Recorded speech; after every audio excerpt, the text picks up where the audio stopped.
Welcome to my Asshole Podcast. Let's get into it. Today is Thursday. And you know what Thursday is? It is Haunting Adeline Day. Oh, man. Has Haunting Adeline been getting juicy? Now, there has been a lot of needless sex scenes in this book going on. Like, they're like sneaking around, and then out of nowhere, dude is just like, you know what? I'm going to play with Adeline's pussy. Just out of nowhere. I'm like, bro, what the fuck is... do you have time for this? Like, come on, man. Like, if you remember last week's episode, you know, they're just sneaking around. They were talking to people and all that kind of stuff, but now they're in, like, you know, more of the off-limits part of the manor, if you will. And then out of nowhere, they just find this, what's it called? They find a indoor theater or whatever, and out of nowhere, you know, he just throws on this scary movie, and out of nowhere he's just playing with her vagina. I'm like, bro, what the fuck is going? I'm like, you got time for this? And then on top of that, it's like none of the guards are gonna just walk in and be like, oh, hello, hey man, what are you doing? Yeah, like, I don't know, man. It's getting crazy. I'm like, what in the hell is going on here? But I am excited to get back into Haunting Adeline.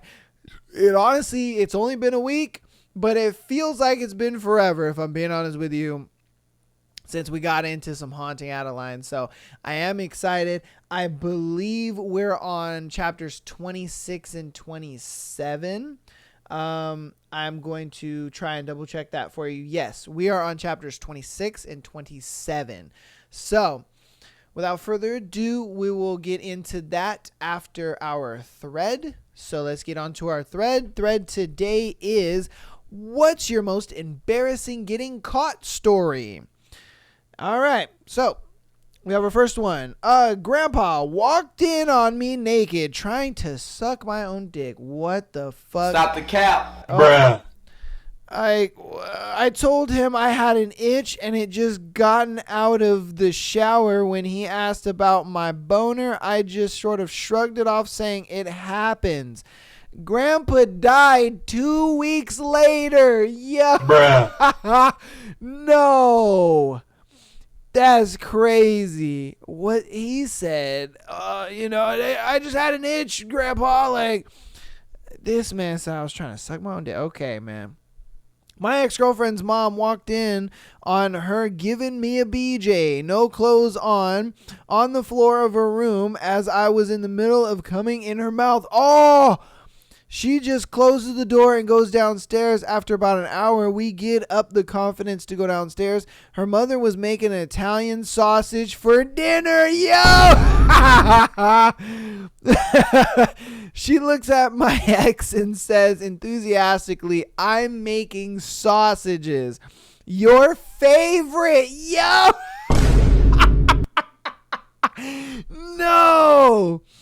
No, all in all, she was so cool about it, but I've never wanted to disappear more than that moment. Oh my God. Yo, mom was out here just like, oh my God. My daughter likes wiener in and all out of her mouth. She said, I got something for her. She was like, hey honey, I made some sausages for you. Your favorite. You little whore. No, I'm just kidding. I once tried to print out some pictures of boobs. What the come on, man. Bruh. What the hell? But had some trouble with the printer. After some trying, I managed to do it. I hid my freshly acquired booty on my room and deleted all the evidence off the computer. Oh, he's saying booty like pirate booty, you know what I mean? Okay, all right, makes sense. Because I'm like, wait a minute, I thought you were printing boobs. But no, okay, makes sense. 2 days later, my mom turned on her laptop, which caused our shared printer to remember the job I gave it. Apparently, during my struggle to get it to do its job, I had given the order to print it twice. Oh, damn. She was just sitting there as it started printing pictures of naked ladies. So she was not amused, came into my room, held up the paper and asked, "What is this?" Well, obviously I didn't know what to say. I've never been so embarrassed. Oh, man. he thought he got away with it too. He was just like, I'm deleting the evidence. All right. Grabbed his pictures, ran off to his room, was just like, oh, this is amazing. Mom just gets on her computer and is just like, what the fuck is going on with the printer? Oh, man. Bust in that room. What is this? He's like, oh, I don't, huh? What do you mean? I don't know. I don't know what that is. Mom, what is that? I don't know. Had sex just underneath a viewpoint near a cliff in the late hours of the evening. Though no one was around, guy comes to appreciate the view. I look up, make eye contact, pull out. He clocks what just happened, gives me a slow thumbs up before walking away awkward. What the hell? He's just looking at the view like, dang, oh. And then out of nowhere, he's just like, just a slow thumbs up out of nowhere, just like, yeah, great job, buddy. I know it's like, okay, that's awkward as hell. My significant other and I were living with my mom when he first moved to California. I'm pretty vocal in bed, but we both knew my mom was home, so I used a pillow to absorb what I couldn't keep back. Afterwards, we noticed our door was left open a bit. My mom calls down from the hall, is everything okay? Yeah, everything's fine. You sure? Yeah, why? Because it sounds like you were having a seizure. I feel like I should have mentioned that I am an epileptic, so when my mom says it sounds like having a seizure, she's actually witnessed me having them. Well, good thing, that's what she thought it was, instead of some other activities, because she could have easily busted that door open and been like, oh my God, saw your man's butt cheeks. Hey, geez. My boyfriend and I were on his couch in the basement making out. My shirt was pulled up with boobs exposed. Him playing with them when his brother walked in. My boyfriend jumped off me and said, hey, buddy, and tried to sweet talk his bro into not telling their mom. He told their mom. Oh, no. He was just like, Mom, he's playing with his girlfriend's boobs. Oh, damn. 3 weeks ago, I woke up to an empty house, or so I thought. It was so fucking silent you could have heard a pin drop. Anyway, I decided to whip out the old fleshlight and find a good video on the YouPorn and sit back buck naked on my bed and with my bedroom door wide open. Oh, bro, what are you doing? Even if you're home alone, man, you still close the door, bro. Come on, just in case they come home. Man, come on. Mind you, the volume was on full blast. I mean, why the hell not? After waxing the carrot for 30-40 minutes, this nigga. Bruh. He said waxing the carrot. God damn, bro. I clean up my mess and promptly take a shower. As I'm drying off, I hear my mom coughing downstairs. My heart skips a beat.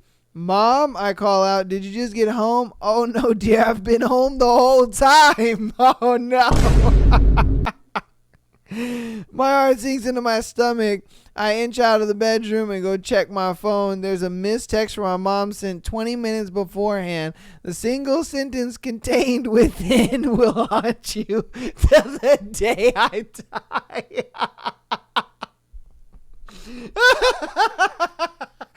Oh my God. It read, not to scare you, but I'm home. Oh God, no. She knew. She totally fucking knew. Oh no, bro. Like I said, man, that's why you close the door regardless if you're home alone or not or whatever it is. You close the door, bro. God damn, man. That's crazy. Oh. Yeah, hey, that was a good story. Jesus Christ. I had the towel through my legs, dry my balls, and I had hold it on the other side and was jumping around going giddy up pony while drying my balls. What the nigga? Bruh. Okay. All right, man. We're going to leave you with that one. Parked in a cornfield with my boyfriend, had some alcohol earlier in the evening. Reflexes aren't as sharp as they should be, so when the police car pulled in behind us, I was only able to get my t-shirt on before the flashlight was aimed through my window. Rural America, knew the police officer. That's gotta suck. He was just like, oh, wow, all right, what the fuck are you doing? Hey, man.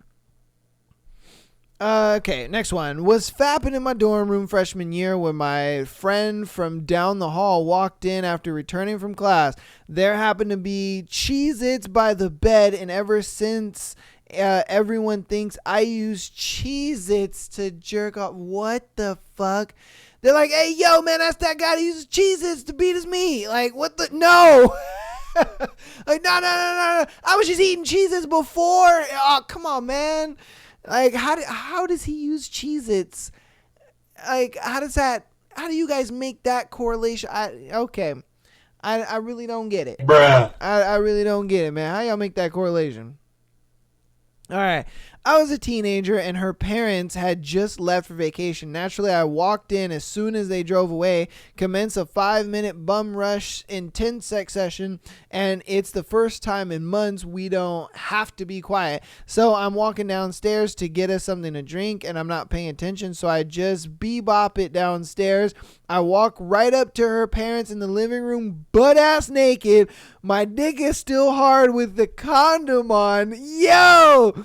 Was hard, locked eyes with her dad, and I swear I heard all that noise Miss Pac-Man made when she dies. All I uttered was hi before I took off out the back door. I made it to a payphone, remember the days, and had my mom come pick me up while I waited naked in a dumpster. What the hell? That is crazy. He was this man. What the fuck is going on? So the parents supposedly left. He went in, they went and smashed, and he was just like, since nobody's home, I'm gonna walk down there butt naked with the condom still on. He went and got a drink. He walked up to the parents and was like, hi, and then ran out the back door and had to wait in the dumpster. I wonder what his mom was thinking, like, boy, where all your clothes go? And why you got a condom on your dick? What the fuck are you doing? Oh, shit, bro. When we were about 14, my friend and I thought it was a brilliant idea to light fireworks out of his bedroom window. He had a lot of them hidden underneath one of his 2 mattresses in the bedroom. One called the B-3 bomber was lit off, hit the windowsill, and came flying back in the room. As it spun on the ground, creating a wide array of colors, one spark landed on the mattress. The fire spread so fast we had no time nor the tools to extinguish the flame. Within 20 seconds, it seemed like half the mattress was on fire. We ran downstairs and told his mother the house is on fire. She didn't say anything and we all just went outside. It took a couple of minutes for the fire trucks to come. It seemed like the entire neighborhood was outside on lawns gathered around to watch the house burn down. People were asking, oh my God, how'd this happen? At that moment, the fire spread to the other mattress and it sounded like firework finale was commencing. Everyone knew us little shits had burned the house down. It was awful. It was my most embarrassing, we're so fucked story. Dang, he burned his house down at 14 years old. Oh, I bet you got a butt whooping of the century, boy. My God. Because I know if I was your pappy, I'd beat the shit out of you. Like, I come home from work and the fire department and everybody and their mama outside and our house is on fire. Oh, my God. And then your mama out here telling me, yep, your son Your dumbass son burnt down the house. Man. Yeah, his ass would get a butt whooping of the century, man. Golly. That's crazy. Let me see. When me and my significant other first started dating, my dad hadn't really met him, so we were getting jiggy with it. Oh my God, bro. What the? Bruh. Stop. You are old as hell.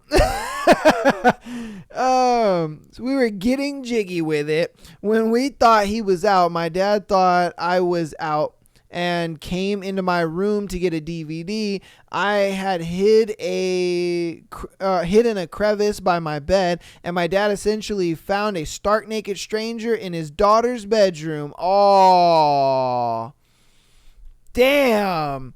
She was like, "Who the fuck is this boy?" I wonder if he tried to he tried to hit the kid, you know what I mean? Because it's a random ass stranger. I don't know who this dude is, you know what I mean? Like, what is your affiliation with my daughter? Are you trying to grape her, or you know what I mean? You sexual assault her or something? Like, I would immediately go into butt whooping mode. Like, hey man, what the fuck are you doing? You know, she would have to be like, no, dad, it's my boyfriend, you know? Or you know, did she not say that and let him get his butt whooped? I don't know. Oh, our next one. I lost my virginity in the bathroom at a party. I was sitting on the toilet and she was sitting on top of me. I guess I didn't lock the door. Someone opened the door and there was like 15 people staring at us. What, nigga? What? Like, so you were sitting on the toilet and she was just sitting on top of you, and then you didn't lock the door, so everybody and their mama was just like, ha, they're doing it on the toilet. Like, what the fuck? All right, man. Let's see. My parents went out one night, and my boyfriend and I weren't expecting them to get back until 1 a.m., so we started hooking up on the couch. It's only 10:30, so we have plenty of time, right? Anyways, we were both butt naked in the living room with our clothes laying on the ground, and we hear the door open. Holy shit, they're home.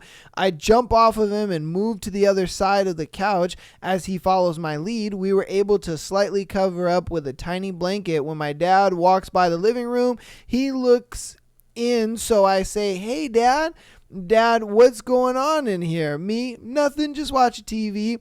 He then proceeds to walk over and tells my boyfriend to stand up.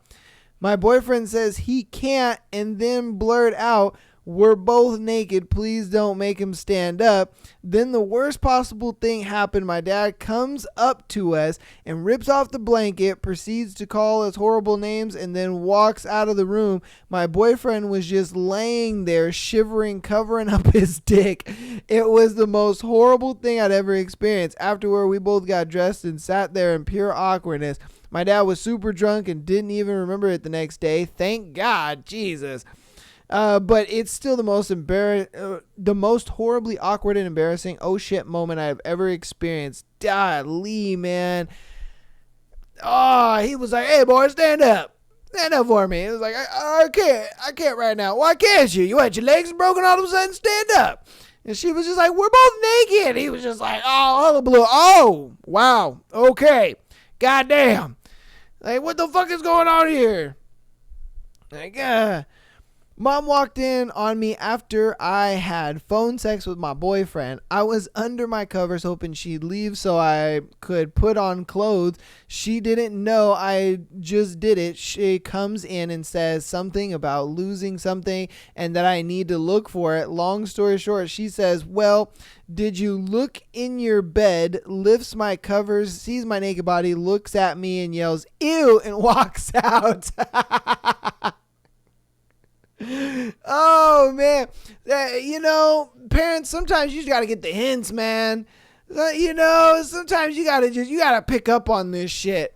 It's like, especially, you know, if they're in that age of like, they're really into, you know, the opposite sex and all that kind of stuff. Is you kind of gotta get the hints, like, oh, okay, we can look for it later.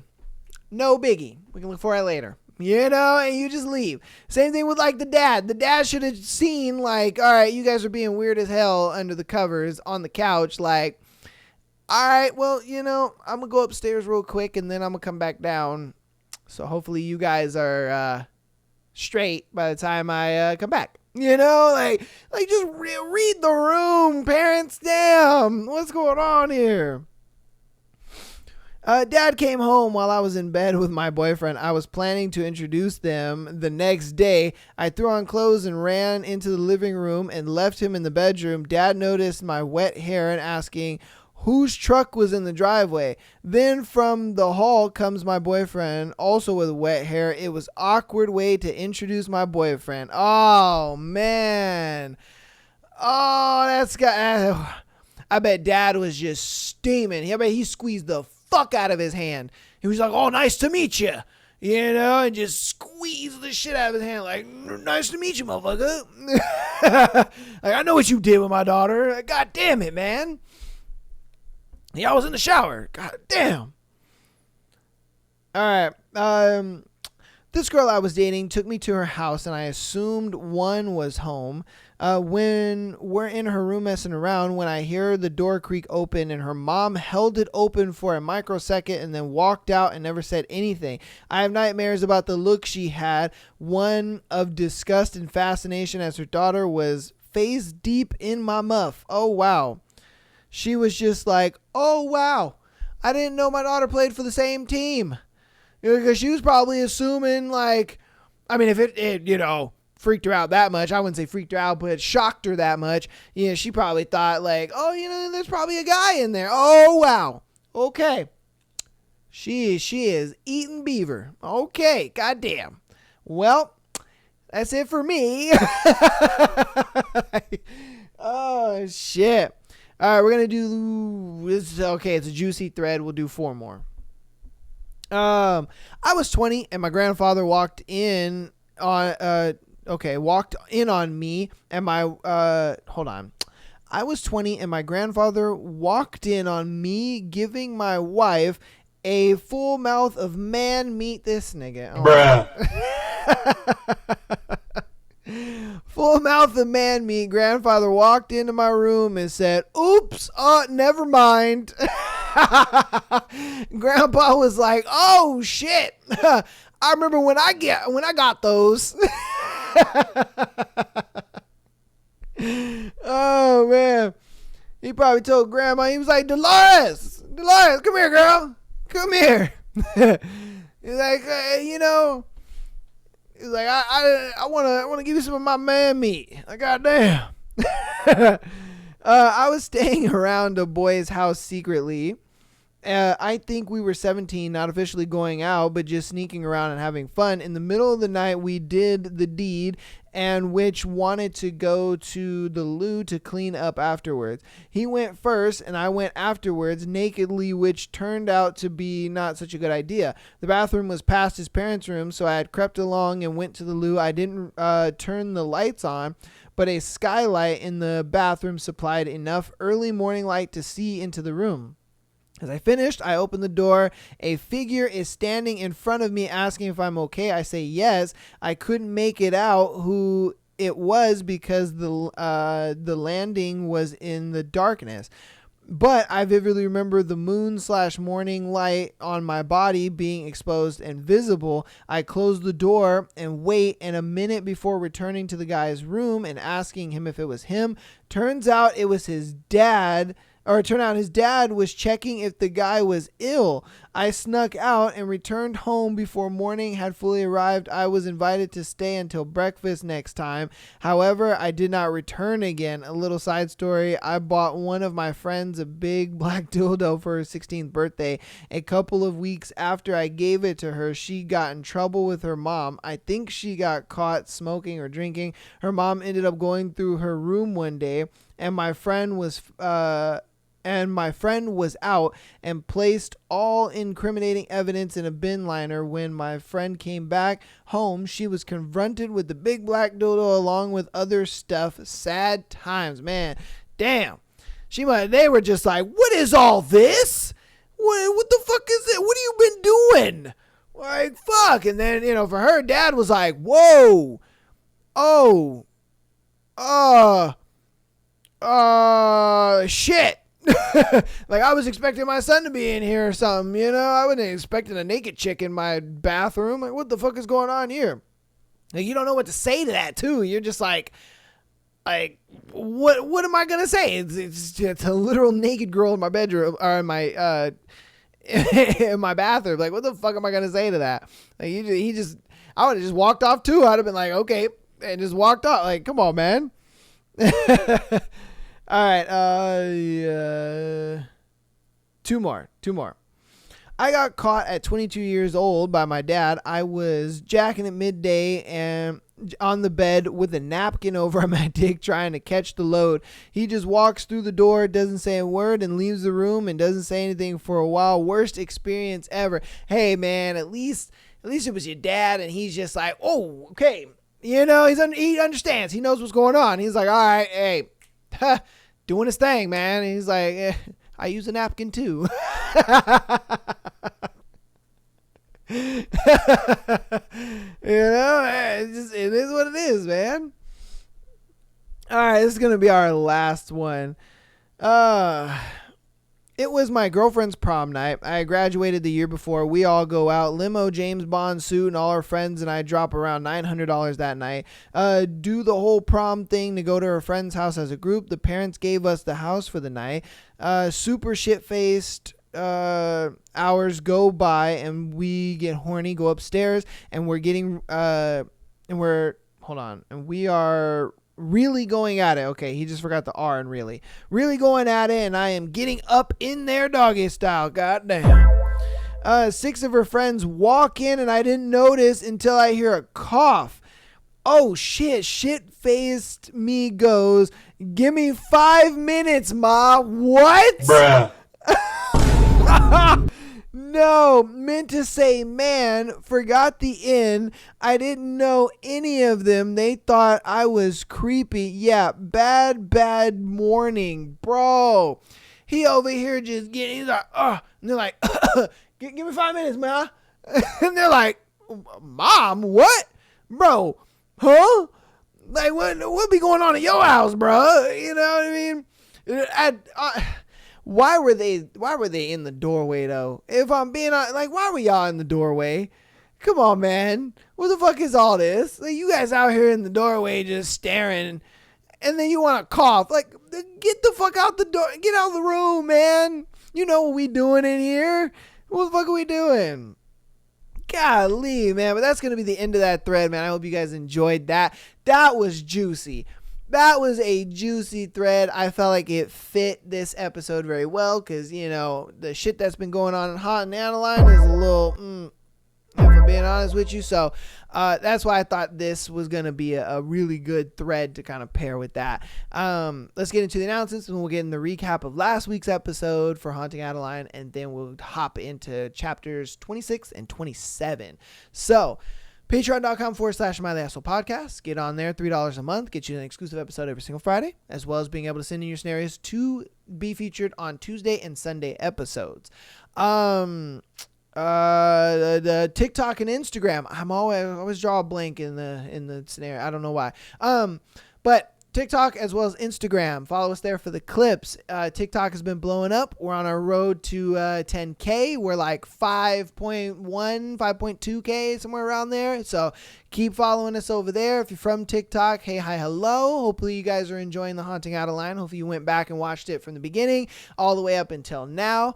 Because, I mean, you could practically binge these motherfuckers, and then, you know, you can always skip the thread if you want to skip straight to Haunting Adeline. That's totally fine too. But, if you're on listening platforms, go ahead and rate the podcast. 5 stars is preferable, and keep downloading, man. It just shows that you guys are enjoying the episodes, and shows that you guys are liking what we're doing over here. I appreciate all the support. If you guys want to help on the free 99 side, even more than following on Instagram and TikTok and rating the podcast and downloading, if you want to support even more, go over to youtube.com/MyLastSoulPodcast, or click the link tree and then click YouTube there. Hit the subscribe button. Even if you don't watch over there, it's all good. It helps a lot. I appreciate you guys. Love you so much. But now let's get into the recap of last week's episode of Haunting Adeline. So I kind of preferenced this a little bit in the beginning of the episode. I kind of recapped it just a little bit. But they got to the party.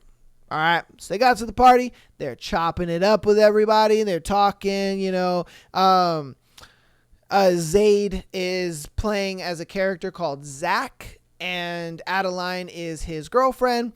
And so, they're having conversations. They're talking all this kind of stuff. They're asking Zach, oh, what do you do for a living? Oh, what is it like? Oh, da-da-da-da-da. And he gives Adeline the rundown like, yo, look, I'm a tech entrepreneur, mogul kind of guy. You're my girl, but I go to gentlemen's clubs on the side. And she's like, what? You do that? And he's like, nah, I don't do that. He's like, the only girl that'll get this dick hard is you, baby girl. And so she's like, oh, word, really now? And so then they go into the party. They're talking, having a good time. He's trying to get close to that dude. And they're, while Adeline is also trying to get information out of him regarding Gigi's case. So, they're talking, they're chopping it up, but then we get into chapter 25, and that's when they're like, all right, it's time to break away from the party and kind of sneak around and see what we can get into, see what we can find out on this guy before ultimately I kill this motherfucker and we get the information that you're looking for on Gigi's case. Because Zayd has already made his mind up. Zayd's like, I'm fucking killing this dude. I don't give a shit. This dude is going to end the night with a bullet in his head. I don't give a fuck how or when it happens, but it's gonna happen. And as we already know, Zayd's that nigga. All right, he's that guy where when he says he's gonna do something, he gonna do it. And I 100% believe him.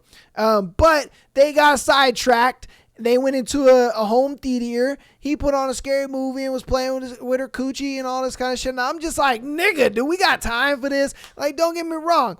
For the ladies watching or even for the guys watching, whatever, that might be entertaining. You're like, oh, damn, nigga playing with that coochie, while they're watching a movie or whatever.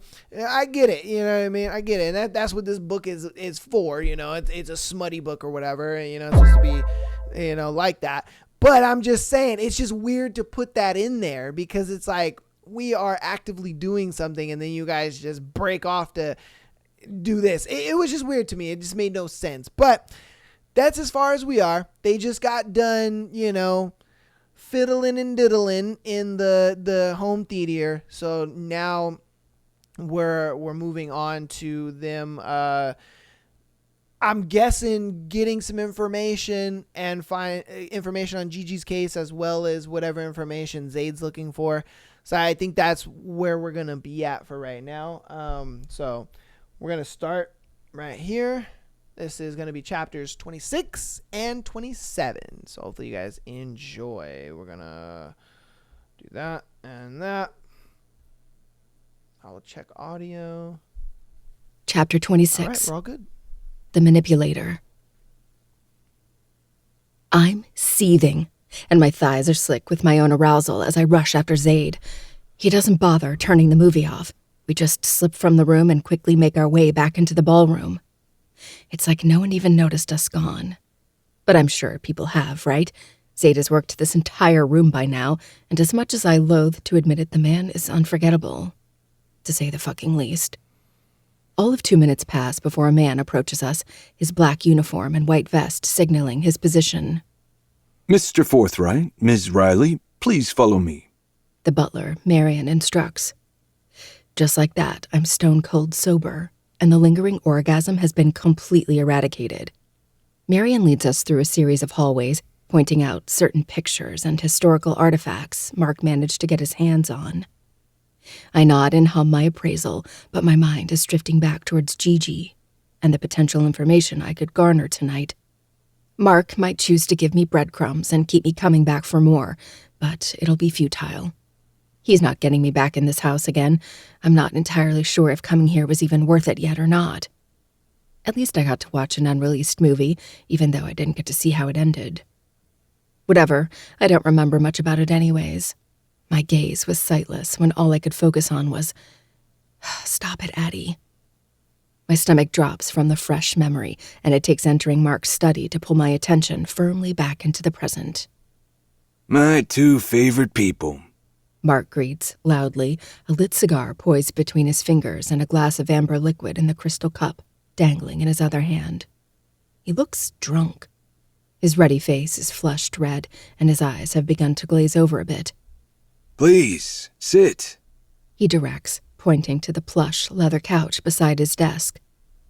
Zaid and I take a seat, and the two men immediately engage in a conversation about the party.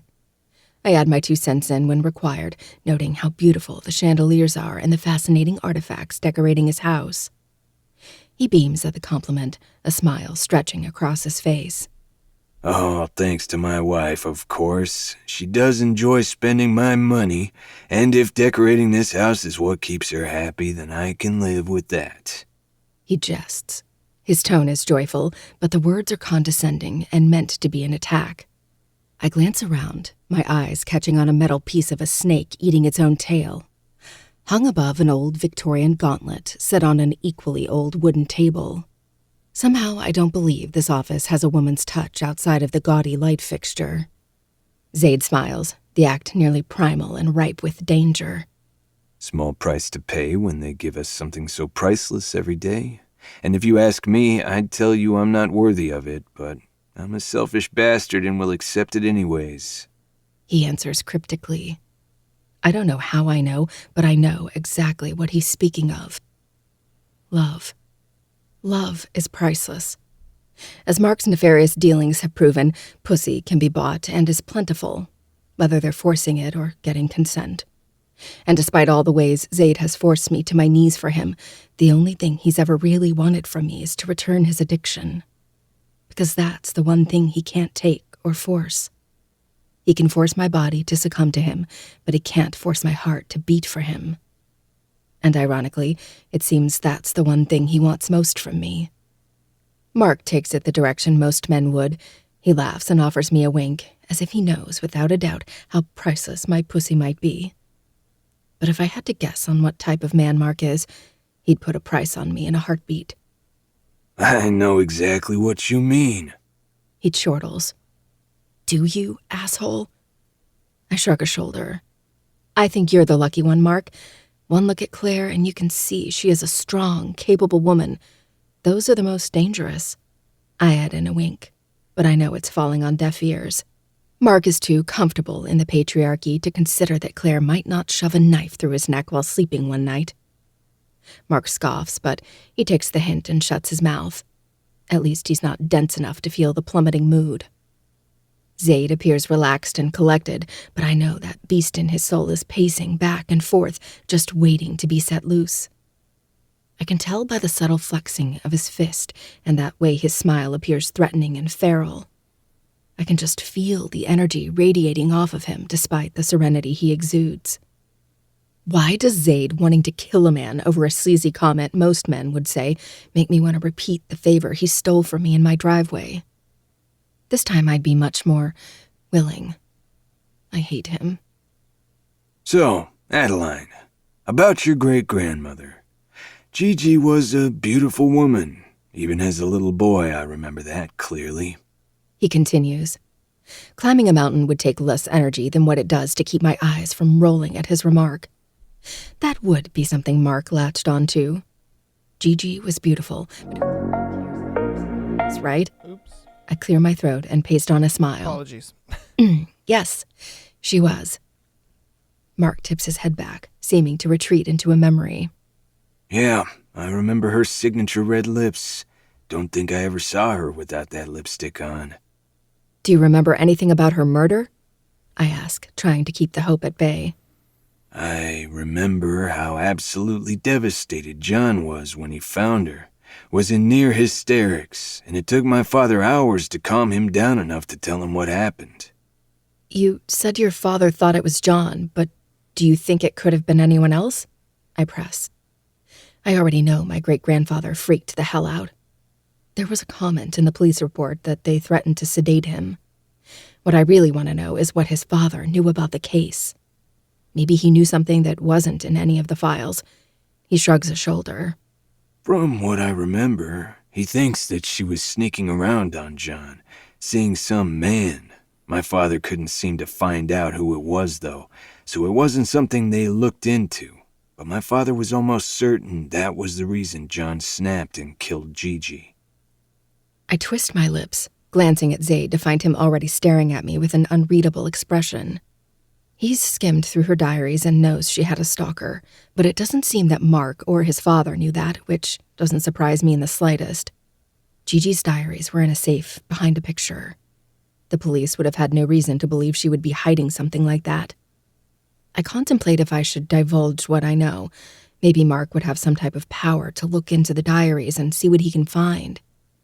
But the second that thought enters, I boot it right back out. Mark isn't a nice guy, and he would only lord those books over my head and lead me on. I'm positive I would never see them again if I handed them over. Besides, I'm confident Daya has many more ways to get information than Mark ever could.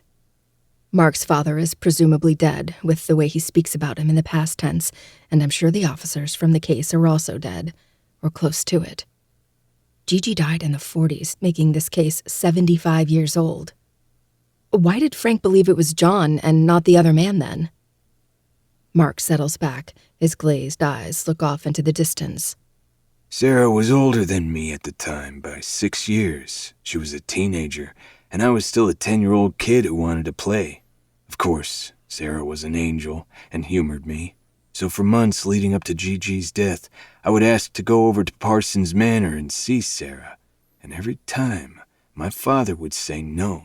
He said John developed a bit of a drinking problem, and it was no longer safe for children over there. I whined and cried because I only wanted to see my friend, and then Gigi was killed, and I still didn't get it. Now, of course, when my father told me Gigi was gone, I understood death, but not the severity. The last time I had ever asked to go to the manor was a few days after, and my father looked me in the eye and said, "You want to die next?" He laughs without humor. I'll never forget that. My blood ran cold when he said that.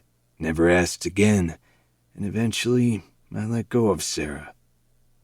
I frown. Shivers roll down my spine.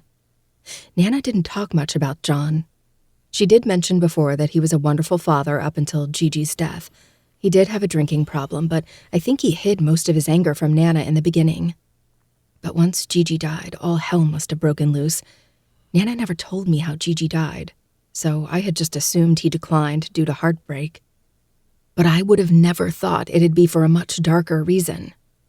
For the first time, I'm faced with the true possibility that my great-grandfather was the one to murder Gigi. Clearing my throat, I take a different direction. Gigi had spoken of people breaking into her house in the diary entries due to John's gambling habits, and Nana had said in passing before that her father liked to gamble. My Nana mentioned before that he liked to gamble. Maybe he owed some people money, and when he couldn't pay up, they went after Gigi? Mark nods his head thoughtfully. John was known to have really bad gambling habits. They almost lost Parsons Manor at one point because of it. The only reason they didn't was because Gigi came up with the money to pay off the mortgage and property tax. He explains. I tighten my lips. According to her diary, Ronaldo paid off their overdue bills. But the excuse Gigi spun was that she borrowed it from one of her girlfriends. John wanted to know who, but she refused to tell, and it caused a fight considering John was a typical man back then with pride and an ego.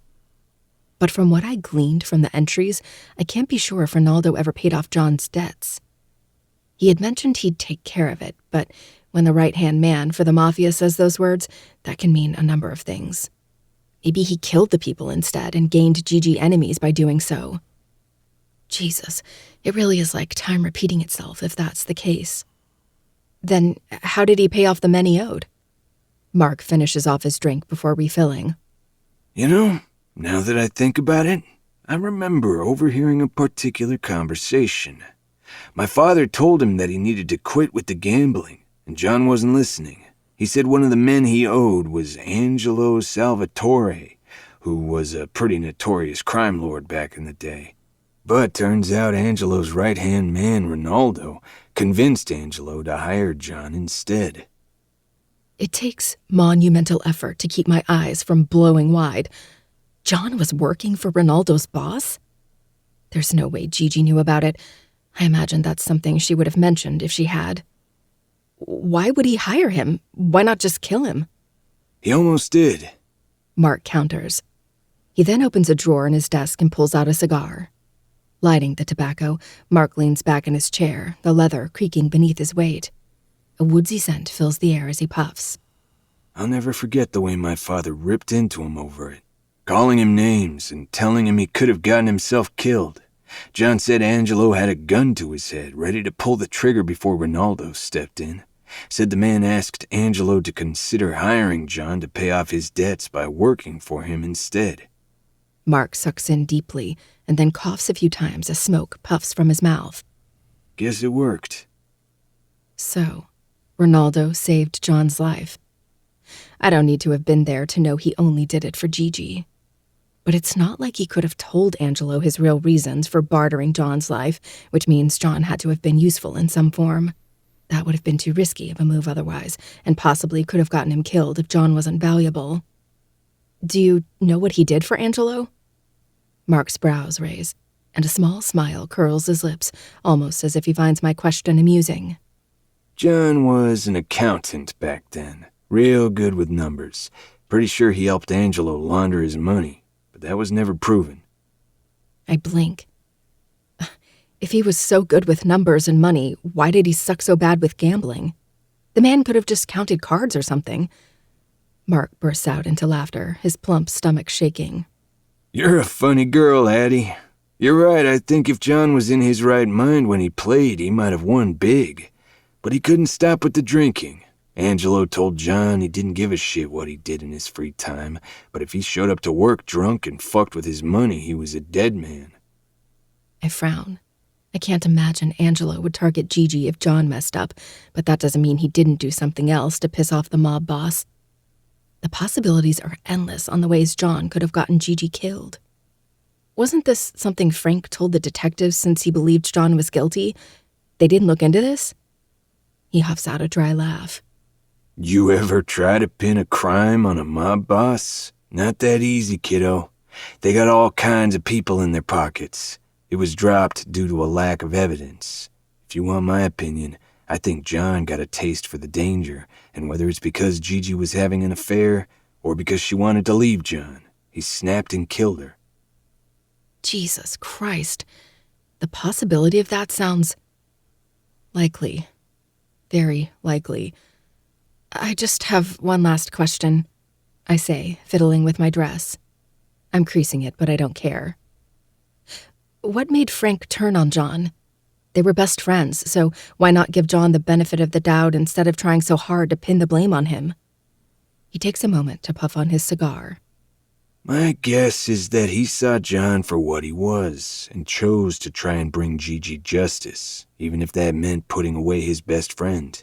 With his drinking, temper, and then getting involved in the mafia, I think it's safe to say he was becoming a violent man. Would explain why my father was so goddamn torn up over everything after John was proven innocent. I frown and can't help but feel sympathy for Mark's father. He got caught up in a pretty toxic vortex of cheating, lies, and crime between Gigi and John. I imagine that would have taken a toll on anyone. Anyway, I think that's enough of that for tonight. There's an annual charity we're hosting in a few weeks. I could always expect to see you there and speak on it more then. Mark says, his eyes sparkling. I'll check my schedule. Zaid cuts in, relieving me of having to make any commitments. In most cases, I wouldn't appreciate the implication that he's the boss, but right now, I'm nothing but grateful for it. Of course. Mark concedes, his smile a tad more strained than before. Mark drones on about boring work-related stuff for another hour, drinking his alcohol, puffing on his expensive cigar, and increasingly becoming more drunk. I barely listen, too lost in thought about everything I just learned. And maybe a little heartbroken that Gigi might have been murdered by her own husband.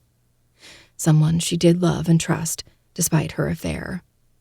Even when you're married to someone for over a decade, it's possible to never really know them and what they're capable of. I glance at Zaid. I'm learning exactly what he's capable of, and it's fucking terrifying. Zaid is fucking terrifying. It's impossible not to consider the possibility that if I ever were to fall in love with him, that he could turn on me too. For the fourth time, Mark's phone rings in the middle of the conversation, Every time his face darkens when he looks to see who's calling. Everything okay? Zaid asks, noting his odd behavior. Mark glances at Zaid, forcing a strained smile before attempting to pocket his phone. Drunkenly, he drops it, and it's almost painful watching him pick it up. I can hear his bones creaking from here. As alcohol takes control over his body, all I can focus on is how it seems to age him further. The liver spots on his balding head and darkened hands, and the bags underneath his eyes have formed a few more wrinkles. He's an ugly man, on the inside and out, and it's a wonder how his depravity has sunk so low when the man has everything most people could want in life. Money, power, influence, and a beautiful wife that might have loved him if he weren't so evil. Yeah, a few of my colleagues are freaking out over some stupid leaked video. Mark slurs, finally getting the phone in his pocket.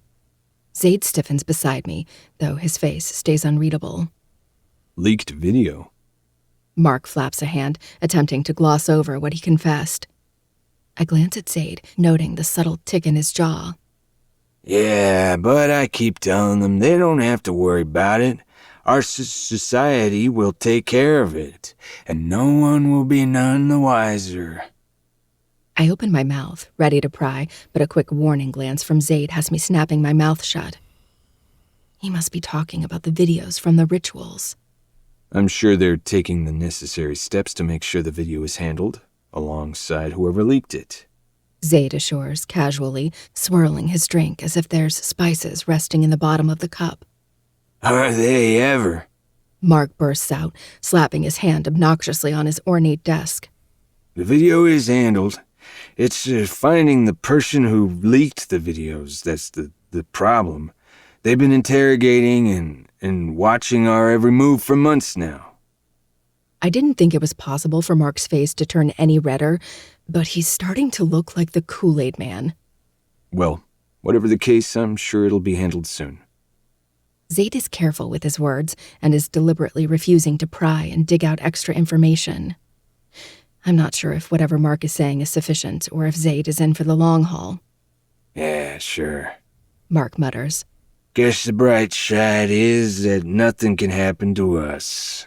If one of us goes missing and the society suspects foul play, guess what?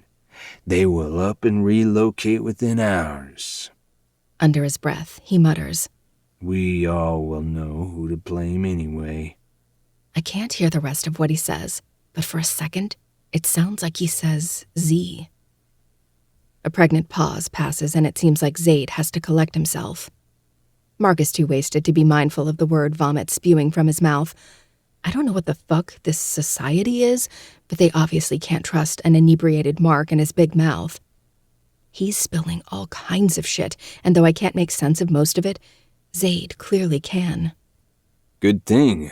Wouldn't want anything to happen to my new friend. Zaid teases smoothly, his face morphing into a relaxed state as he lies to Mark's face. Mark believes it, laughing alongside Zaid and spending the next 10 minutes telling my shadow how grateful he is that they met. I nearly snort from the irony. Zaid is both Mark's judge and executioner, and he's too stupid to see it. Zaid sips at the amber liquid in his cup throughout the whole mushy tirade, but by the time we're rising to leave, it looks like he barely consumed an ounce of it. Thank you so much for having me, I say graciously. Mark cups my hand in both of his, and a cold feeling embeds beneath my flesh, digging deep like a parasite. His hands are sweaty, but all I can feel is ice. This man, he's evil. It feels like touching a corpse. I slide my hand from his, resisting the urge to wipe it against my dress. I wouldn't want to ruin such a pretty dress anyway. Just as I'm walking out, Mark calls out, I'll be seeing you, Adeline. The second the door closes, Zaid growls beneath his breath. You'll be dead before that will ever happen. I never thought I'd condone murder, but with Mark, maybe I can overlook it just this once. Another week passes, and Zaid continues to haunt my house. My dreams. My goddamn nightmares. And in this moment, with Zaid's hand firmly wrapped around the column of my throat, squeezing until my vision blackens. It feels less like a nightmare and more like hell. For the 10th time, I freeze and can't seem to coerce my limbs to move.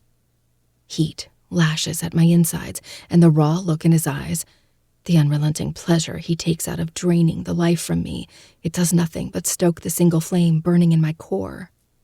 He lets go with a click of his tongue and a sidelong look, as if he knows precisely how twisted up my organs are. Fuck him. I'm sweating profusely and becoming increasingly irritated beyond belief. He keeps calling me little mouse.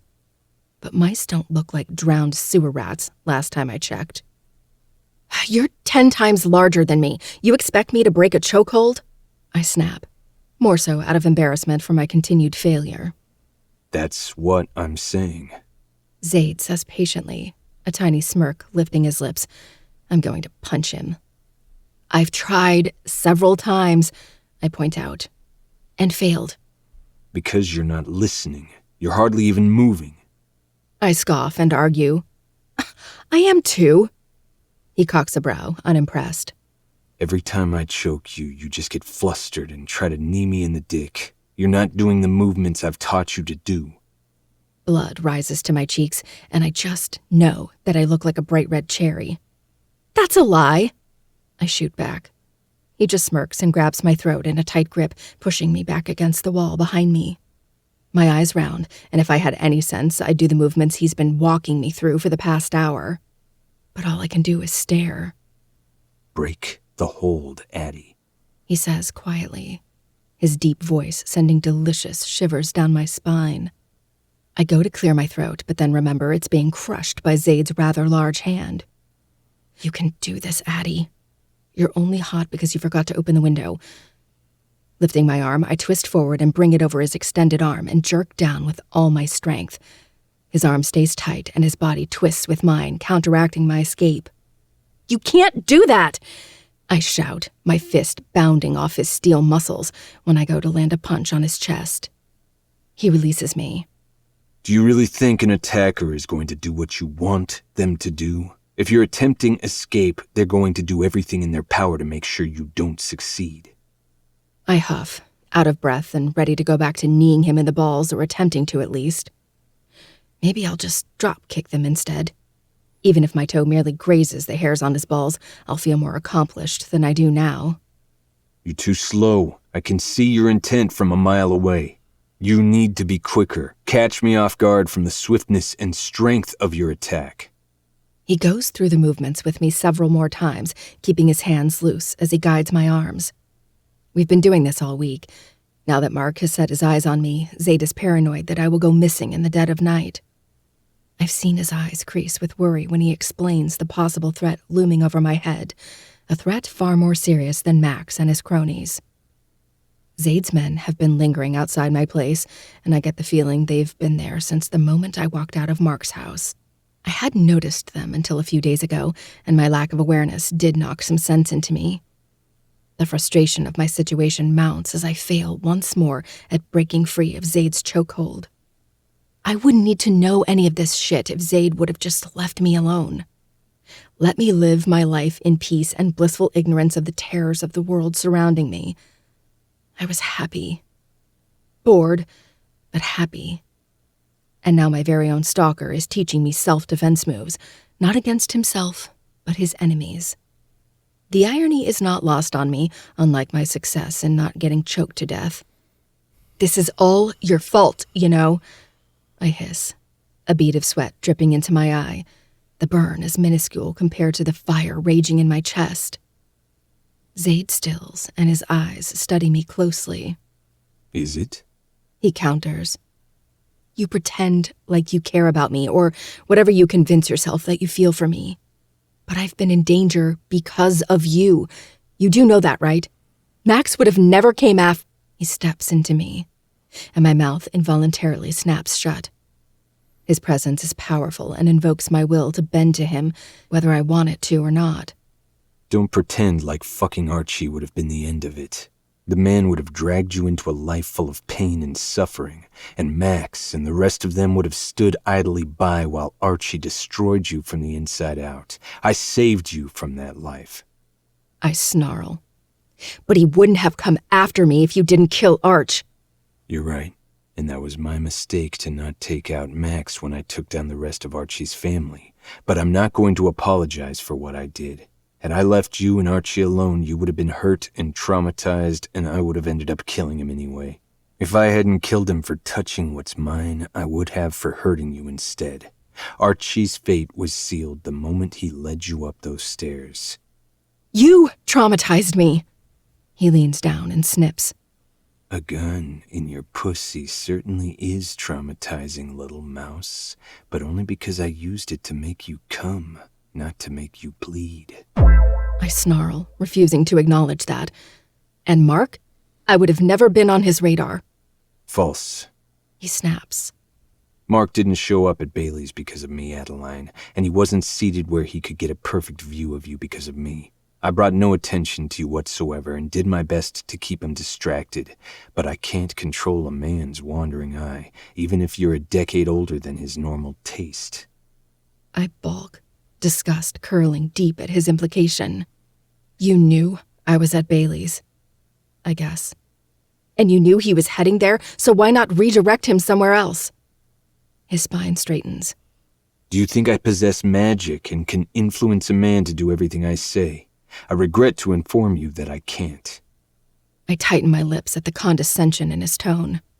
I tried to, but Mark was insistent on going to Bailey's, and trying to force him to go elsewhere would have only aroused suspicion.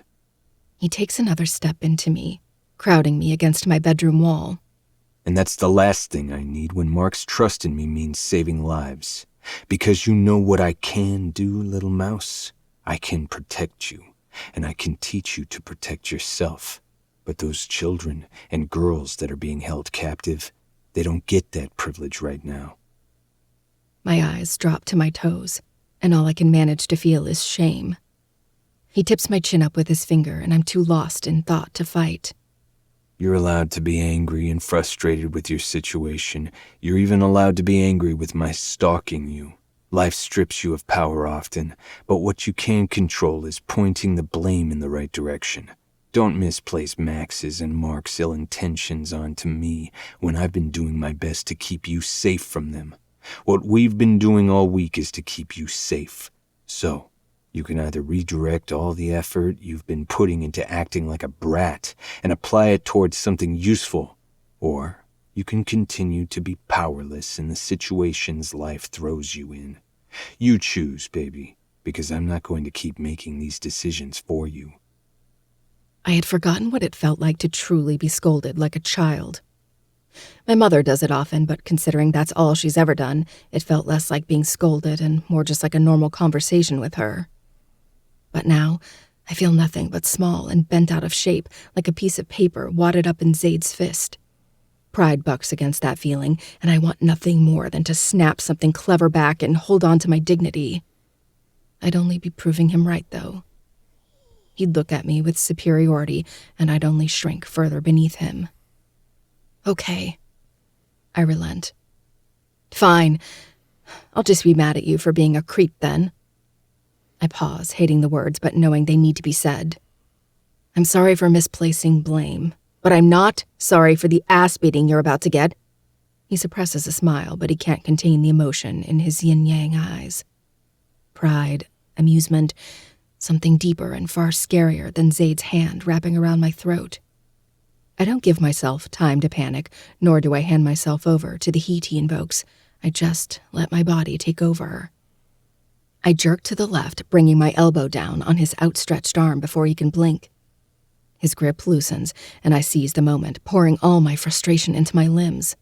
I may not be able to hate him for Max's misplaced blame for Arch's death or Mark's wondering eyes, but I can use that against him in a different way, in a way that matters. I curl my fist and swing it back into his face and then crush my elbow directly into his nose. His head jerks back just in time, my elbow striking, true, but hardly enough to be gifted with a bloody nose. He lets go and it feels like I can finally breathe, not because he was squeezing hard enough to genuinely choke me, but because I finally succeeded. He chuckles, deep and low, as he steps away from me. The bastard doesn't look the least bit ruffled, but I choose not to dwell on that. If I focus on everything I didn't do, then I'll only be stripping myself of power. There you go. That was really good, baby. Don't call me that, I mutter. But really, I feel a tinge of pride swelling deep in my chest cavity. Or what? He challenges. I sigh, not having the mental capacity to spar with Zaid right now. I need a hot shower and then a long soak in the bath. I refuse to bathe without washing the dirt and grime off first. I don't like to spend hours pruning in my own dirty bathwater. He goes through the motions with me for another hour, forcing me to perform the move over and over until I'm panting, and he has a bruise forming under his eye. Somehow, it just makes him look sexier, and I want to punch him in the face for the 10th time all over again for it. That's enough for today, he announces, smiling despite the fact that I just nailed him in the face again with my elbow.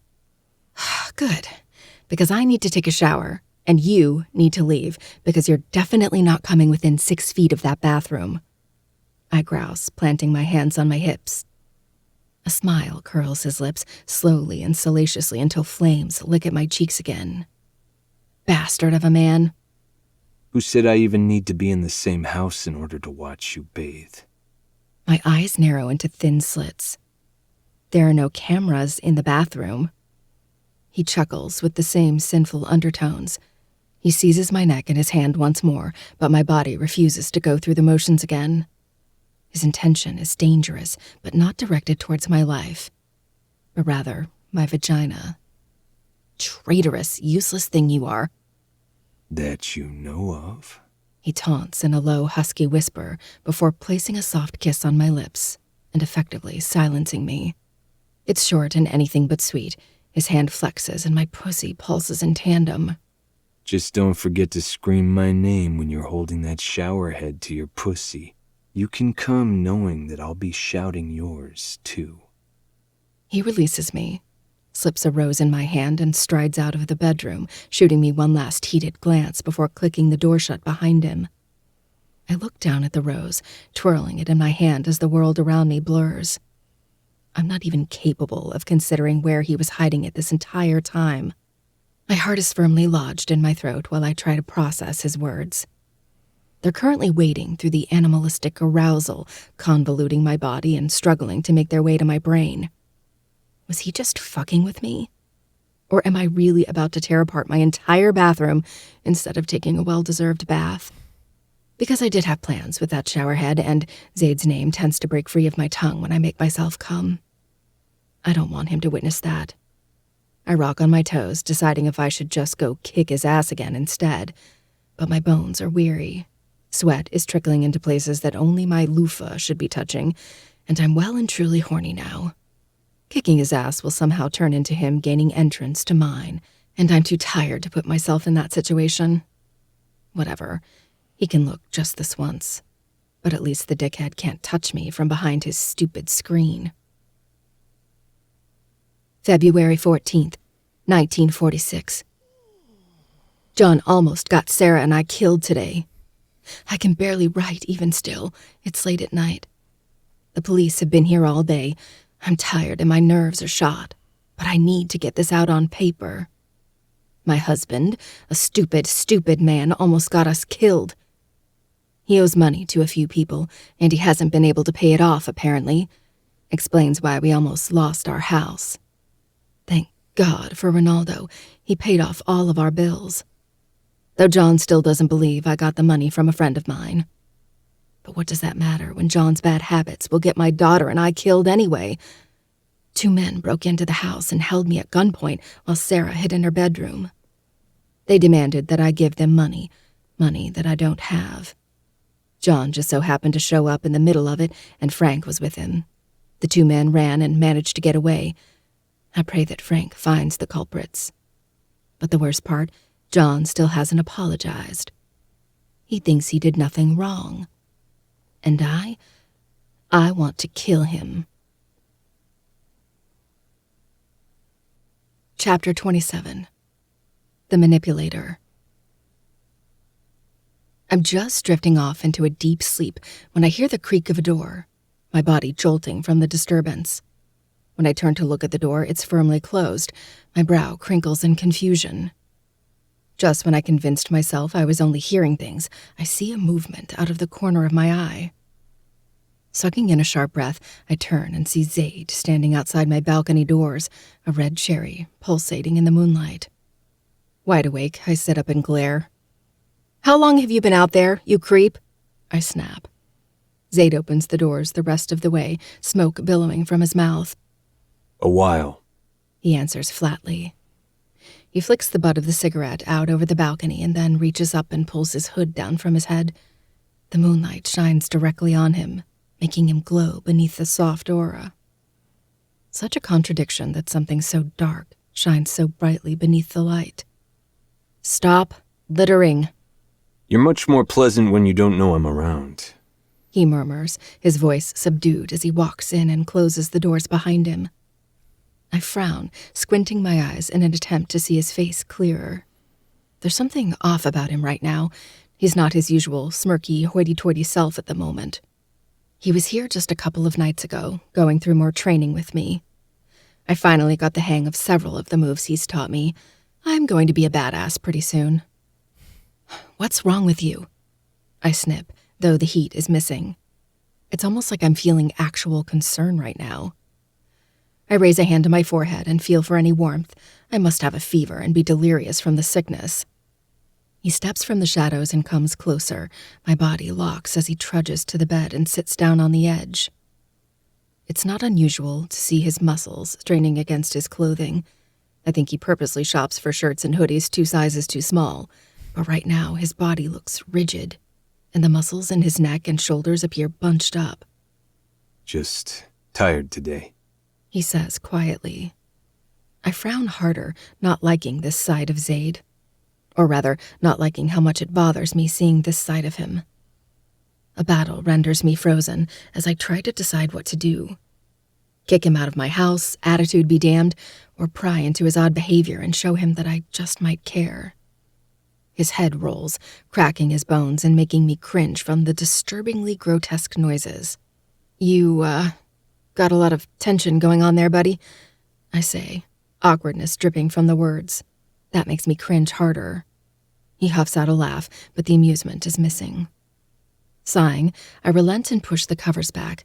With great reluctance, I crawl towards Zaid and kneel behind him. His body tenses, and I never thought I'd see Zaid wary of me. That concerns me more than anything. "Take this off," I demand softly, plucking at his hoodie. His head turns, presenting me with his side profile. Very few people have attractive side profiles. That's something that most people just don't possess. But Zaid looks beautiful, no matter what direction you look at him from. "Why?" he asks, his tone flat. Bristling, I open my mouth and begin to snap something at him. I'm trying to be nice, and he's actually being difficult when this is already hard enough as it is. What's that saying? Don't bite the hand that feeds you? But I stop myself, the harsh words dangling from the tip of my tongue before falling to their death. This isn't about me and how I feel. Getting defensive isn't going to solve anything. It'll only result in making him feel worse and probably end up leaving. And oddly, that would just serve to make me feel like shit. It shouldn't, but it would. Because it would make things easier for me? I say softly. He opens his mouth, but whatever he was going to say fell to its own death alongside my defensive words. Relenting, he grabs his hoodie from behind his shoulders and pulls it over his head, dragging up his white t-shirt. I see a glimpse of an elaborate tattoo before his shirt falls back down. He doesn't say anything, just rests his elbows on his spread knees. Balancing my butt on my heels, I blow out a breath and start kneading his shoulder muscles. It feels like pressing my knuckles into a boulder. "Jesus," I mutter, pressing harder. He groans deeply, his head dropping low between his shoulders as I dig at the knots polluting his muscles. We don't speak, not for a little while. My hands grow tired, but I don't complain, nor do I stop. Slowly, he relaxes beneath my touch, his muscles beginning to loosen beneath my persistent fingers. "Tell me," I whisper, attacking a particularly brutal knot that pulls a groan from deep in his chest. He doesn't respond right away, and I can feel the internal battle from outside his flesh and bones. I lost a young girl today. He confesses, his voice hoarse and uneven. I swallow, sadness spearing deep in my chest. He pauses, and I don't speak, letting him find the words at his own pace. She was very traumatized and wouldn't stop screaming. I wasn't in the building yet. I was still working my way in when I heard the gunshot go off. He pauses, taking a moment to collect himself. I heard the conversation before I killed them. She was fighting them tooth and nail. It didn't matter how much they threatened to kill her, she fought anyways. His hands fist, and every muscle I worked hard to relax stiffens again as Zaid fights against his own demons. I pinch my eyes shut, berating myself for what I'm about to do, but if I don't, it would be unforgivable. I would hate myself. Sighing softly, I sit on my butt and wrap myself around him like a koala on a tree. Legs and arms around his torso, and my head resting against his broad back. He doesn't move, a stone pillar amongst the wreckage of his mind, just like the ruins in Greece. Dying isn't the worst thing that happened to her. It's just the worst thing that happened to you and her family. I whisper. I feel the shift of his head, his eyes peering over his shoulder at me, but I don't meet his gaze. The life she would have had to live would have been far more painful than where she is now. You think it's a good thing she died? He asks, his tone flattening. Of course not. I placate, squeezing him tighter. Being stolen from her life, her family and friends, and then being put into an incredibly horrendous and fucked up situation. It's the worst thing that could have happened to her. My voice breaks on the last few words, and it takes a minute to put myself back together. But dying? Dying is not Zaid. She was screaming because she was fighting against the life that she was being forced to endure the only way she knew how. It wasn't his right to end her life, but he did it anyways, and I hope he suffers for it. But after what they did to her, I know that she is more at peace now than she would have been alive. He stays silent, and I'm not sure if I have made him feel worse or better. But I told him what I believe to be true. Sometimes people just aren't meant to live through that trauma, a shell of who they could have been, broken and fighting every day not to die. I think if she had lived, she could have learned to be happy again. I think everyone who suffers from internal demons can find that. We're all capable. But sometimes unseen forces take it out of everyone's hands, and maybe that just means they were meant to find their happiness in the afterlife instead. I unwrap myself from Zaid and move away. His head drops and he looks almost disappointed. He stands and aims for the door, but he doesn't make it 2 steps before I'm snatching his hand and tugging him back. He looks back at me, silent and confused. I still hate you, I mumble, and the lie tastes chalky on my tongue. But I want you to lay down with me, Zaid. I peel back the covers, indicating for him to get in. It takes tremendous effort to look away from him as he kicks off his boots and climbs in next to me. He makes it a point to stay on top of the duvet, part of me resenting him a little for that. I'm nervous. Up until now, every encounter Zaid and I have had was forced upon me, and now that I've made the decision for him to be here, I don't know what to do. Why were you on my balcony? I blurt. He chuckles, facing me and urging me to do the same. Stiffly, I roll to my side and try not to faint from the intensity of this man. I wanted to watch you. He confesses, and then he tacks on with dry amusement. In peace. I snort. So sorry for being so disruptive to your stalking. Next time I'll strike a couple poses for you.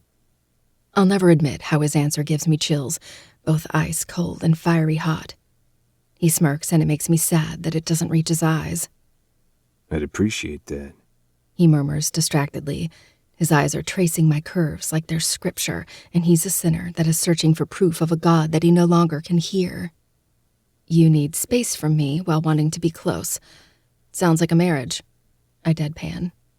It will be. It's instinct to deny that. I still want to and do so in my head, but I don't give voice to it. Not tonight. I won't. So I swallow the words and let him dream. We fall into silence, but it's weighed with sadness, guilt, and anger. He's swarming in the emotions like a beekeeper holding a nest. I'm getting stung by it, and it's making my skin burn. "Kiss me," I whisper. If it could only ease the burn in both of us.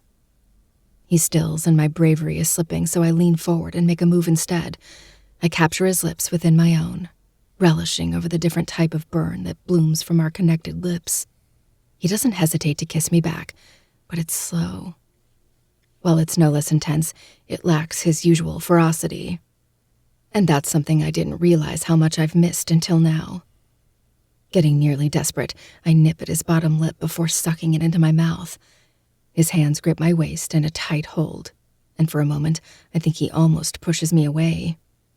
But then he breaks, his resolve shattering, and finally, he feasts on my lips, tasting me like he's licking ice cream out of a cone. My hands dive into his hair, exploring the soft strands as his own bless my body with the same honor, slipping beneath the duvet and roaming my curves. His tongue battles against mine, creating a tornado of passion and a million pent-up emotions. The duvet feels heavy and suffocating on my body, but when I try to wriggle loose, Zaid traps me further. I yank away from him, and he follows, making escape futile when his lips are impossible to deny. "Let me out," I gasp between a nip of his teeth. "We're not taking it past this, Addie," he declares with finality. "Why?" I breathe, and the logical part of me rallies against the stupid question. I should be relieved. "Because the first time I fuck you, I want you to have all of me, not just bits and pieces." He takes a breath. "I'm not whole right now, and I can't worship you when all I see is her." Reaching up, I trace his scar, and a breath shudders out of him in response. "Okay," I whisper. I get it. He's suffering right now, and I'm only a temporary distraction.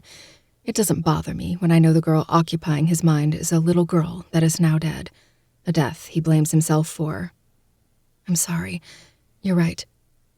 But I just want you to know that it's not your fault. The what-ifs will plague you as long as you let them, Zaid. But you need to remember all the girls that you did save. Don't forget to remember them too." He doesn't deign me a verbal answer. Instead, he leans in and skates his lips across mine. I let him explore, our kiss much calmer. The burn is a low sizzle, bubbling beneath the surface but depleted of oxygen to allow it to grow. Sex isn't something either of us needs right now. He's not in the right mindset, and I don't know if I ever will be. This thing with Zaid, it's confusing. And eventually, I'm going to have to put a stop to it. Just not tonight. My phone vibrates in my hand, and I sigh when I see it's my mother. Despite my brain screaming at me not to, I click the green button and slap the phone on my ear. "Hey, Mom," I greet, trying to keep my voice from betraying how I actually feel. "Hello, honey. How are you doing?" she asks, her prim voice tightening my body into stone. It's a trained reaction when passive-aggressive insults are being slung my way most of the time. "I'm good, just getting ready for the fair," I answer, glancing over at Daya. We're in my room getting dressed, a heady sense of anticipation in the air. Satan's affair is tonight, and we always have the best fucking time. I know tonight won't be any different. I'll finally have a night where my headspace isn't filled with dangerous men and a murder gone cold. Or maybe a particularly dangerous man I haven't seen in a week. "That haunted fair you go to every year?" she asks derisively. "Ugh, I don't understand why you like going to those things. I swear there's a mental condition associated with finding enjoyment out of horror." She mutters the last part, but not quite enough for it to clearly transmit through the phone. Pesky radio signals. I roll my eyes. "Was there a reason you called, Mom?" Daya snorts, and I shoot her a glare. "Yes, I wanted to know what your plans are for Thanksgiving. I expect you and Daya will be visiting." I suppress the groan working its way up my throat. Daya and I are like a married couple and split holidays between our families. She has a large family, and they've always welcomed me with open arms. Their get-togethers are loud with laughter and games, and I die of bliss every time I eat their food. While my family is small and stiff. My mother has mean cooking skills, but she lacks the warmth and comfort, and I usually end up going to bed early and leave in the morning. Yep, I confirm. I roll my lips, contemplating doing something very stupid now that I have her on the phone. Hey, Mom? She hums, a note of impatience laced in her tone. Can I ask you a few questions about Gigi's murder? Daya's eyes widen almost comically, and she mouths, What are you doing? She knows as much as I do that Mom might not take well to us investigating Gigi's murder, but I have to ask. She might have some valuable information, and getting in an argument with her might be worth it if there's a possibility of learning something new. She sighs. If it'll convince you to move out of that place. I don't deign her a response to that, letting her believe what she wants if it gets her talking. Did you know Grandpa John's best friend, Frank Williams? She's silent for a beat. I haven't heard that name in a long time, she says. I didn't know him personally, but your Nana spoke of him. What did she say about him? She sighs.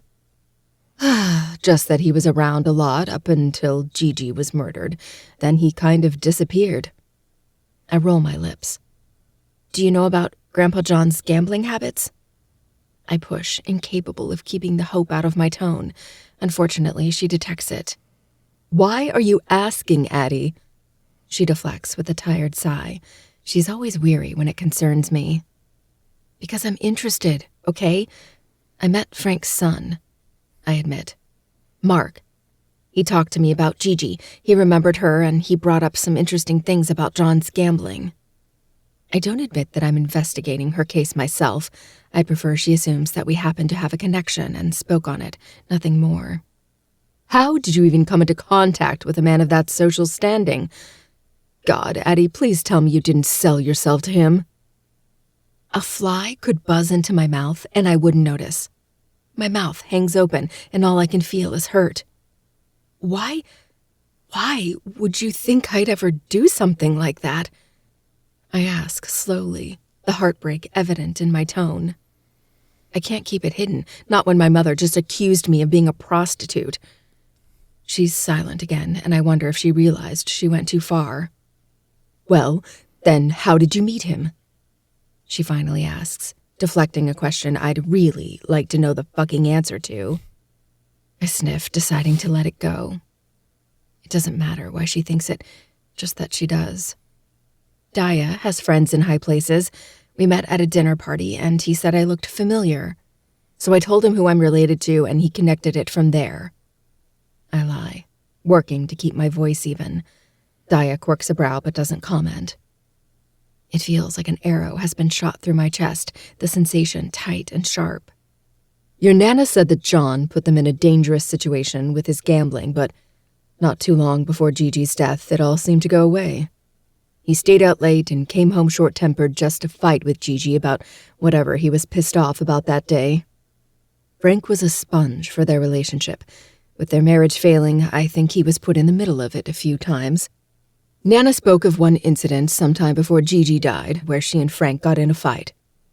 Nana didn't remember much about what happened, just that Frank had grabbed Gigi and pushed her on the ground and said something about a betrayal.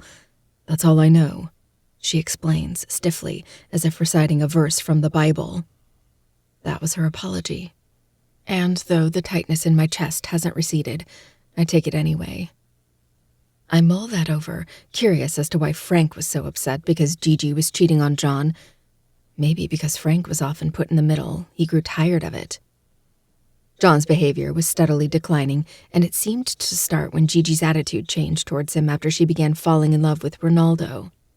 It's possible Frank blamed Gigi for John's behavior and the fact that he was losing his friend to a dangerous addiction. Just one more question, I barter, sensing her need to hang up. She called to ask about Thanksgiving dinner and got roped into an honest conversation with her daughter. Do you remember Nana going up in the attic all the time? Do you know why she did? Yeah, that was where she'd go for alone time when I was a kid. I don't know the reason why. She had only ever said that's where she went to think. We were never allowed up there. Why do you ask? My heart plummets to my stomach as an unwanted thought intrudes. I don't feel comfortable telling her what I found. So instead, I shrug and say, I thought I remembered her going up there a lot too, but couldn't be sure. Just curious. Okay, well, if that's all, I have to cook dinner for your father. I'll text you the details, she says. Bye, I grumble before hanging up the phone. What did she say? Daya asks softly, but I know what she's really asking. What did my mother say to make me look so damn wounded? I scoff. She thought I might have prostituted myself to Mark. Her mouth drops, but she quickly picks it back up. That's terrible, Addie. I'm so sorry.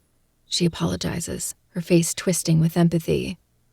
Daya's always had a wonderful family, but she's been around long enough to understand what growing up with my mother is like. I wave a hand. She's said worse. What did she say about Frank? I reiterate everything Mom told me, and when I'm done, she just stares at me with wide eyes.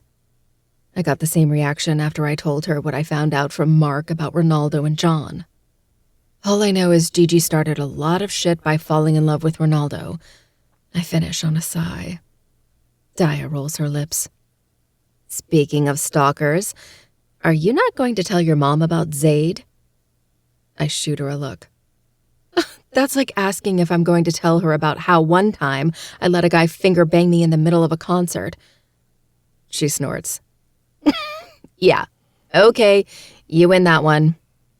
Hesitation flashes across her green eyes, and I know the question that's coming. I straighten my spine, preparing for it. He hasn't said anything else about what he does for a living, or why he's involved with Mark? That last question right there is exactly why I can't tell her who Zaid is.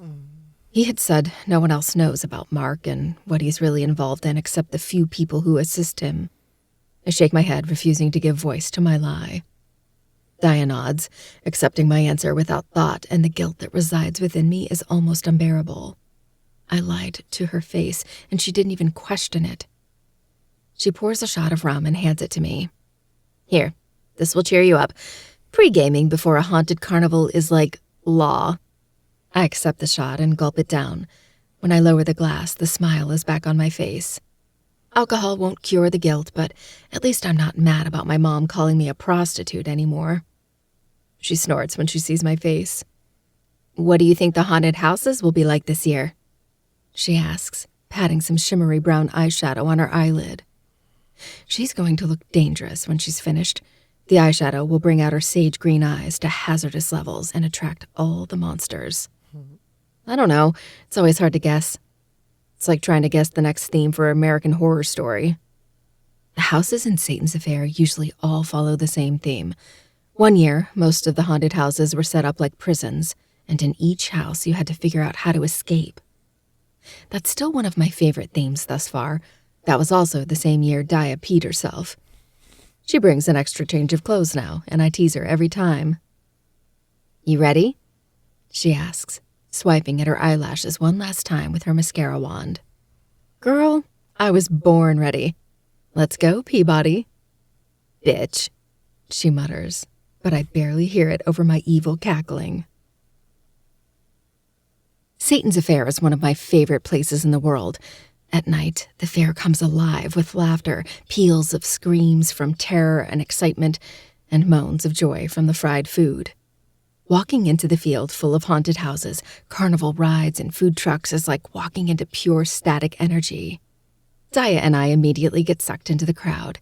It's 5 o'clock, pitch black already, and some of the monsters are already starting to trickle into the crowd.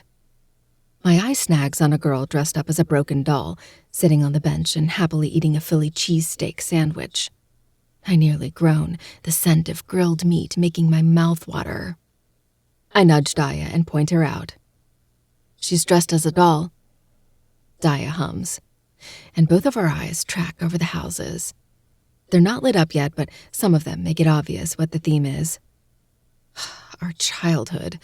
I murmur, noting the dollhouse dubbed Annie's Playhouse alongside a house called the Tea Massacre. The entrance is a massive teddy bear with a missing eye, a torn ear, and blood splattered across its fur while a bloody knife is gripped in its hand. It gives life to a memory from my own childhood, alongside millions of other little girls sitting at a table full of stuffed animals and empty teacups. That house won't be a pleasant tea party, but one full of killer stuffed animals and creepy monsters. This is going to taint every single one of our childhood memories, isn't it? I conclude. Oh yeah, Daya says, her lips twisted with both excitement and dread. I grab Daya's hand and lead her towards the food trucks. We like to eat first before we get harassed by monsters. It makes it awkward when a corn dog is shoved halfway down my throat while a creepy monster is standing over me and breathing down my neck. What sounds good? I ask, my eyes roving hungrily over the endless options. Oh, how can you even choose? Daya whines, sharing my dilemma. We have to at least get a mean hot dog and the truffle fries. Oh, and the fried veggies. Oh, and maybe you're not narrowing it down like you think you are. Daya interrupts, her tone dry. Okay, fine. That broken doll over there is eating a Philly steak. What about that and some fries for now? I ask. Lead the way, she says, throwing her hand out in an impatient gesture. I don't even laugh. I take food just as seriously when I'm hungry. By the time the lady in the food truck is handing me my food, I'm ravenous and shaking with the need to sink my teeth into something of substance. Grease sizzles on our fries as we shove them into our impatient mouths, forcing us to suck in air as they singe our tongues. And by the time we find an empty bench, my fries have already been devoured, and I've taken several delicious bites of my sandwich. Di is even further done than I am, probably because the wench has been relying on me to find the spot to sit. Finally, I sit down and shove the sandwich in my mouth, not caring about the juices dribbling down my chin. In the back of my mind, I wonder if Zaid is here, watching me like he usually does. Would he be disgusted by my lack of manners? I fucking hope so. Then again, the prick would say something about how he likes me dirty, and then I'd want to vomit in his face. Liar. Just as we finish our food, the haunted house has come to life, the lights switching on and signaling that it's time for guests to get in line. Daya and I rush over to Annie's Playhouse first, nabbing a spot pretty close to the front. We're leaning against the rails when an icy feeling tingles at the base of my neck, traveling down my spine. It feels like holes are being drilled into my back. Eddie? A voice calls from behind me along with a soft tap on my shoulder just as I'm getting ready to turn around. My eyes widen and I whip around, coming face to face with Mark. Oh, fuck me. Mark! I exclaim in surprise, forcing a smile onto my face. I've never been very good at acting, especially when I have to pretend to be glad to see a pedophile standing behind me. Make that 4 pedophiles. With him is Claire and 3 other elderly men. I vaguely recognize them and assume they're politicians of some caliber as well. What are the odds? I didn't know you came here. Mark says, his eyes consistently straying to Daya.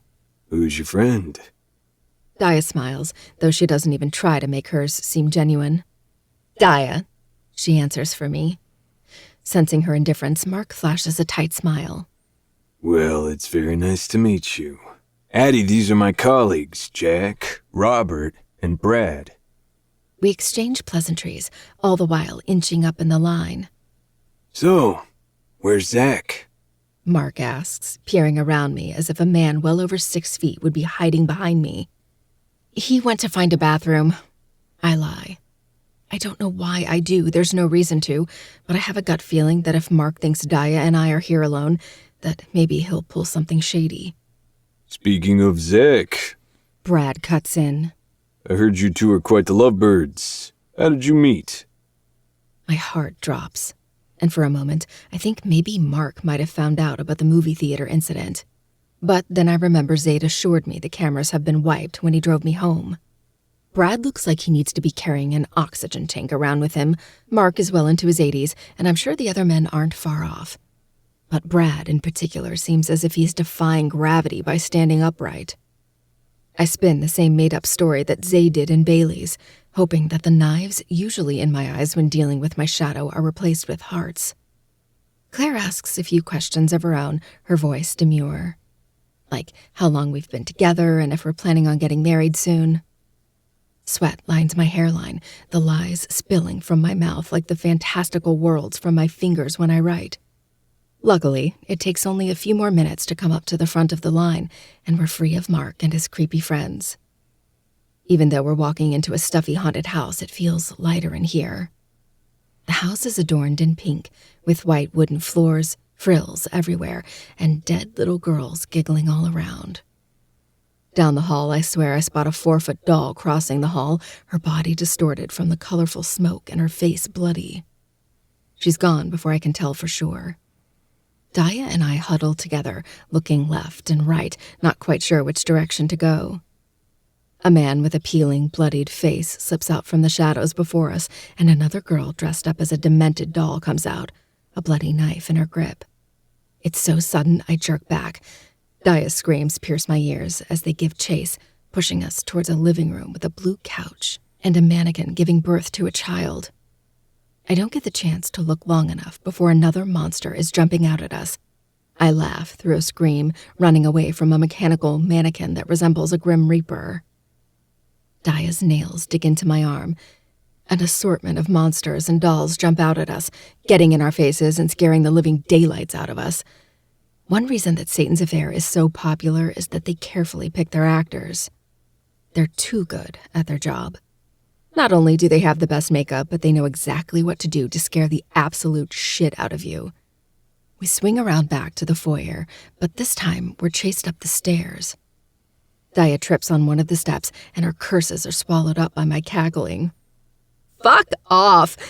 she squeals through laughter, her eyes still wide with fright as she continues to fall up the stairs to get away from the monster. We finally make it to the top, nearly sprawling on the floor as we're overcome with a mixture of laughter and terror. The monster leaves us be as we right ourselves and make our way down the hallway, the flickering strobe lights creating a trippy effect. The smoke is heavier up here, making it harder to see. At the very end of the hallway is a massive mannequin, its skin burnt so severely that it's bubbled up in boils. An unnaturally wide, bloody mouth and big yellow eyes top off his grotesque features. We veer into the closest room, avoiding that monstrosity. We enter into what looks like a doll's bedroom. More pink and white decor, a twin bed filled with deformed, creepy dolls, and a mirror in the corner of the room that I'm almost sure is going to show something standing behind me. It looks innocent in here, but the strobe lights flash ominously, while the blue, purple, and pink smoke swirls around us like wicked fingers, and the music in the backdrop creates a dangerous vibe. And then, out crawls a demented-looking doll from under the bed, her body twisted oddly as she comes skittering towards us. Daya's and my screams pierce the air as we trip over each other to get out of her way. We run towards the other exit door and are led out into another room. It takes all around 10 minutes to get through the rest of the house. My adrenaline sinks lower and lower, leaking down in between my legs as monsters chase after me. It's my favorite aphrodisiac and something I can never assuage until I'm home alone afterwards. On the way down the stairs leading towards the exit, I hear a faint screech. It sounds like someone yelled out the name Jackal, but it's too loud in here to tell. When we're out of the house, we breathe in deep, fresh air. The chill of the air is a soothing balm to our lungs. The only downside is it does get incredibly stuffy in the houses. The next several hours are spent running around to all the rides in between haunted houses. It breaks up the constant adrenaline rush with a different kind of thrill. I'll never get tired of the feeling of flying through the air at a breakneck speed. It's one of the few times where I feel like nothing can get me. Nothing can touch or hurt me. Nothing can catch me. It's one of the cheapest thrills I can get nowadays that doesn't cost me my morals and sanity. February 25th, 1946. Frank confronted me about the affair. I denied it, of course, but he didn't believe me. He's been such a good friend to John, and he used to be a good friend of mine, too. But not so much anymore. His temper is shorter, and sometimes it seems as if he can hardly look at me. He told me to stop the affair. Because he said I'm hurting the man that loves me most in the world. His loyalties are to John, I get that. He doesn't owe me anything at all. And I don't owe him anything either, which is why I couldn't tell him that I will never stop seeing Ronaldo. But I don't think I needed to. He saw it in my face. And for a moment, he almost looked heartbroken. I suppose I would be too if my best friend has become what John has become. I think I need to get divorced. Chapter 2. All right. And that was chapters 26 and 27 of Haunting Adeline. Hopefully you guys enjoyed that. Oh, man. That was a good one. That was a good episode. That was a good few episodes, man. We got a little more story, a little more piecing things together. It's getting good, man. It's getting good. We're almost done with this book, man. It's crazy how far we've come. We're almost done with it. We're a little over halfway done with it. So keep coming back every Thursday for the next 2 chapters. Again, patreon.com/My The Asshole Podcast. $3 a month gets you an exclusive episode every single Friday, as well as being able to send in your scenarios to be featured on the Tuesdays and Sunday show. TikTok, Instagram, follow us there for clips. Audio listeners, keep downloading and rate the podcast. 5 stars preferable. If you want to help even more on the free 99 side of things, youtube.com/My The Asshole Podcast. Subscribing over there helps a lot. And that's going to be it for me. Thank you guys so much for watching and listening. I'll see you guys on Sunday. And peace.